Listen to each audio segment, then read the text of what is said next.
Assalomu alaykum.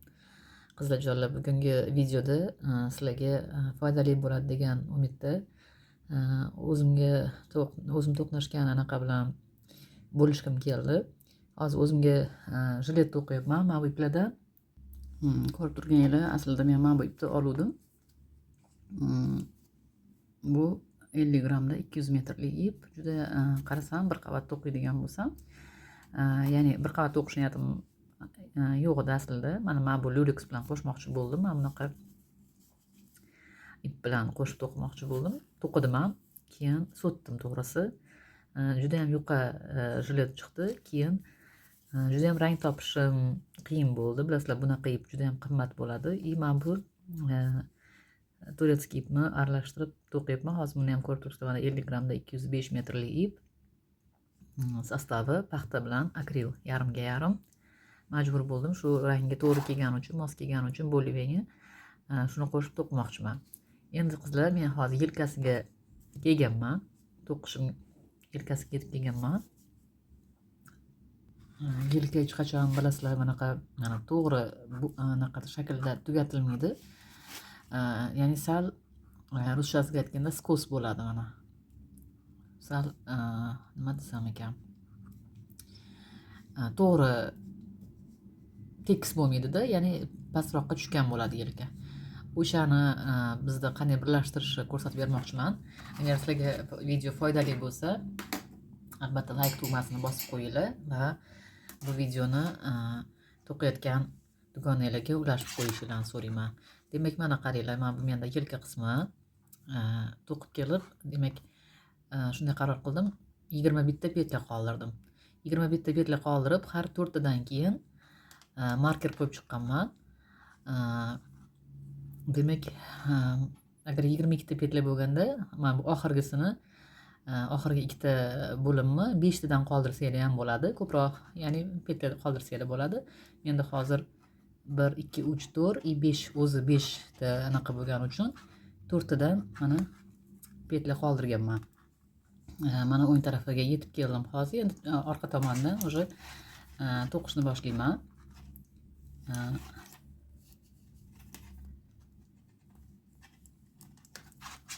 To'qib kelib, demak, mana bitga yetib kelganda sizlar bilan hozir ko'rishamiz.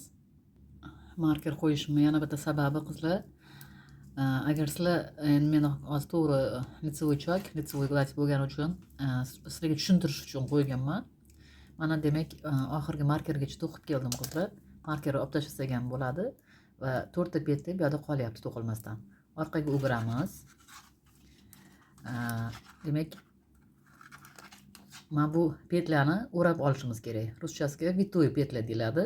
Anaqa obvitoy, demak, petlyani o'rab olish degan ma'noda. Demak, лицевой bo'lsa, mana лицевойni olasizlar-da. Mana bu ipni o'sha petlyani bunday qilib o'rab olasizlar. Shunda mana ko'rib turganinglardek ikkita petля hosil bo'lyapti. Demak, oxirgacha to'qib kelasizlar. Men hozir spitsam anaqa oddiy spitsada, Xitoy spitsada to'qiganimga podokонникka tegib ovoz beryapti. Shuning uchun oxirgacha o'zim to'qib kelaman-da, oxirida ko'rishamiz. Oxirgacha mana to'qib keldim. Agar sizlarda bo'lsa, uzoringlarni to'qib kelasizlar, yoki лицевой gladь bo'lsa, лицевой gladь to'qib kelasizlar. Yana orqaga o'giramiz. Teskari tarafiga kelib, mana bu markergacha to'qib kelamiz. Mana oxirgi markerga yetib kelyapman. Mana bu markerimizni olib tashlaymiz. Yana orqaga o'giramiz, ya'ni o'ng tarafiga.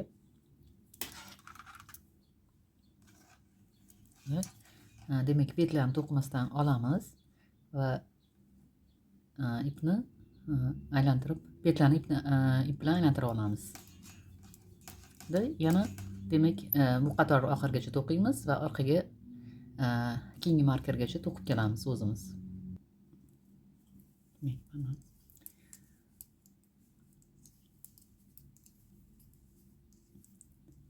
Keyingi markerga keldik.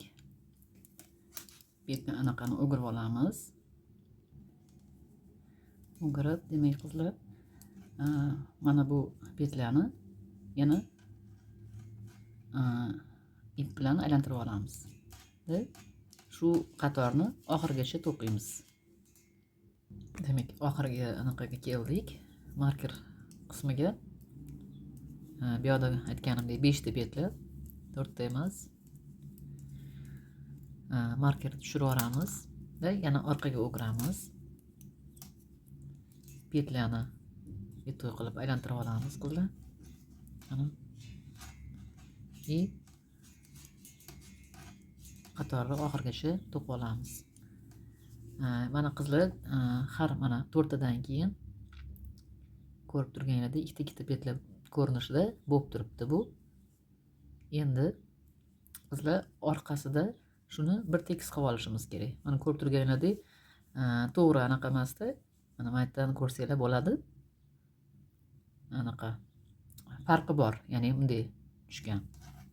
Demak, orqada endi shuni o'qiymiz. Bir qator shu petlarni to'g'rilab olishimiz kerak bo'ladi. Demak, oddiy iznanishni petlarni oddiy to'qiymiz. Mana bu ikkita bo'lib nakit bilan kelayotgan petlarni esa shunday to'qishimiz kerakki, mana shu ikkitadan bitta petla hosil qilishimiz kerak bo'ladi. Ya'ni buning uchun qizlar mana bu orqasidan kelib, orqasidan ya'ni ikkita petlarni bir qilib chap petla to'qib olishimiz kerak bo'ladi mana. Keyingilarini ham shunday. Mana yana petlar bilan birga kelyapti. O'zi bilinib turadi. Yana mana orqasidan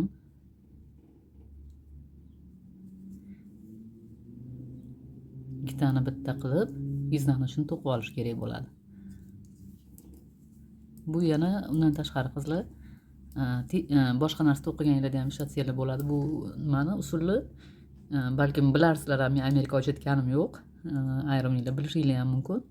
Mana yana ikkita kelyapti. O'shani orqa tarafidan to'qiymiz. Baribir oramizda yangi qo'shilgan to'quvchilar bor. Shularga foydali bo'lsin deb shu videoni qilishga qaror qildim. Mana yana ikkita petla kelyapti. Ikkitani orqasidan. Mana orqasidan qanday qilib, mana ikkitani bir qilib iznanishini to'qib olamiz. Bo'ldi, shu bilan mana oxirgi 4 ta petlarni to'qiymiz. Keyin уже oddiy chok, endi ruschada, o'zbekchada qanaqa перевод bo'ladi bilmayman. Narigi yelkasi bilan ikkalasini bitta qilib hozir aytaman. Bu usulni 3 ta spitsa usuli deyiladi. O'sha 3 ta spitsa usulida yoki bo'lmasam petla qilib birlashtirib olsanglar bo'ladi. Hozir buni ko'rsatib o'taman sizlarga. Mana menda yelka tarafi, orqa tarafi, men hozir buni spitsaga o'tkazib olaman o'zim. Mana qizlar, bu yerda mana yelkasi, yelka qismi и aytganimdek mana anaqa qilgan, skos bo'lgan. Endi demak orqa bilan oldini bitta qilib, ya'ni mana qizlar, demak bu anaqada ipni kesganman. Lekin bir ikkita petla birga narigi ip bilan to'qib yuborsanglar ham bo'ladi. Ya'ni ikkita spitsani birlashtirib, 3-spitsa bilan qisqartirishni boshlaymiz. Birinchi petlani, ikkinchi petlani ham, ya'ni u tomondan ham bu tomondan ham ikkita petlani to'qib qisqartirdim. Endi mana bu qo'shilgan ipni qo'shmasanglar ham bo'ladi. Undan keyin yana demak ikkitani bir qilib bu yoqdan yana demak menga salom qulay bo'lyapti hozir, chunki udobstvo bo'lmagani uchun, yorug'lik kam bo'lgani uchun shu oynani oldida olyapman videoni. Mana shunaqa qilib qizlar oxirigacha qisqartirib borasizlar. Sal bo'shroq qilasizlar, chunki mana bu tortishib qolmasligi kerak. O'shaning uchun sal bo'shroq to'qib bekitasizlar. Buni qilib oxirigacha olib boramiz. Mana qizlar, men bekitib oldim. Litsoy tarafdan ko'rsataman. Mana bunaqa 3 ta spitsa usulida bekitib olasizlar. Mana bu yelka qismi demak. Undan keyin уже bitta o'qiganlardan keyin tekislashib ketadi и Men hozir buyog'iga o'sha rezinka manjeti anaqa qismlarini to'qiyman, yeng manjetini и buyoqdagi anaqa old tarafdagi manjetini to'qiyman. O'ylaymanki, video foydali bo'ldi. Umid qilaman. Agar sizlarga yoqqan bo'lsa, albatta like tugmasini bosib qo'yinglar. Keyingi videolarimni anaqa qilganda ko'rishamiz. Sog' bo'linglar.